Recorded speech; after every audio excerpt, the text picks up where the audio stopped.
कितने सारे दोस्त चले गए और हम अपने आप को असहाय सा महसूस करते, सिर्फ जाते हुए देखते रहे। अजीब सा दौर जहाँ हम लोगों से मिल नहीं सकते। एक व्यक्ति अस्पताल में जाता है, हम उससे उसका हालचाल जानते हैं और बाद में एक आध हफ्ते बाद या 10 दिन बाद उसकी एक खबर पढ़ते हैं कि साहब वो चला गया। पता नहीं ऐसा क्यों हो रहा है, बड़ा असहाय सा महसूस करते रहते हैं पूरे दिन, और ये जान करके कि हम कुछ नहीं कर सकते फिर शांत बैठ जाते हैं।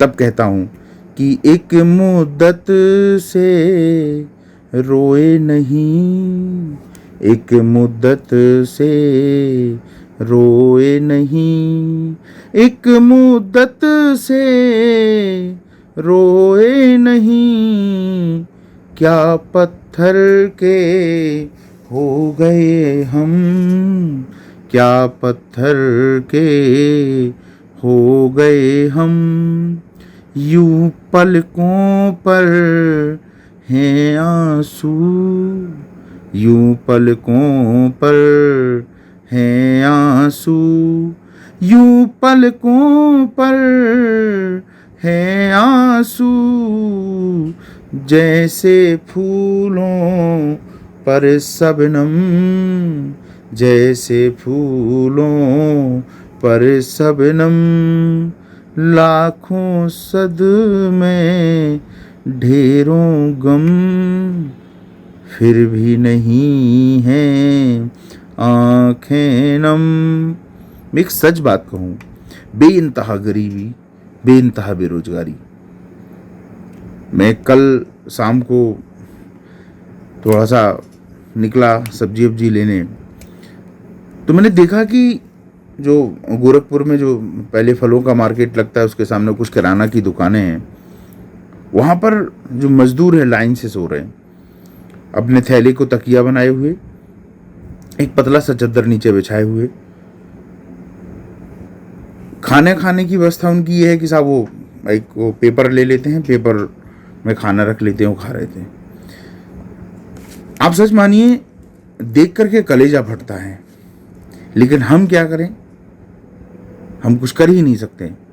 ऐसे असहाय सा महसूस करते हैं कि ये भगवान कैसे क्या होगा। ऐसे तो नहीं कि सब खत्म तो नहीं हो जाएगा।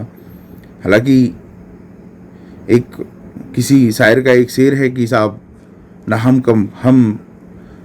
किसी शायर का बड़ा अच्छा शेर है कि ना हम कसी से ना हम सफ़र से निकलेगा, हमारे पाँव का कांटा है हम ही से निकलेगा। लेकिन कब निकलेगा? ऐसा तो नहीं कि जब तक हम बहुत कुछ खो दें। तब बड़ा एक दर्द कैसे गज़ल में जमा किया जा सकता है, कैसे बयां किया जा सकता है। हम उस जंगल में हैं जहाँ, हम उस जंगल में हैं जहाँ, हम उस जंगल में हैं जहाँ, धूप ज्यादा साए कम, धूप ज्यादा साए कम, अब जख्मों में ताब नहीं, अब जख्मों में ताब नहीं, अब जख्मों में ताब नहीं, अब क्यों लाए हो मरहम, अब क्यों लाए हो मरहम, लाखों सदमे ढेरों गम, लाखों सदमे ढेरों गम, लाखों सदमे ढेरों गम, फिर भी नहीं है आँखें कम, फिर भी नहीं है आँखें नम, हम उस जंगल में हैं जहाँ, धूप ज्यादा साए कम, धूप ज्यादा साए कम।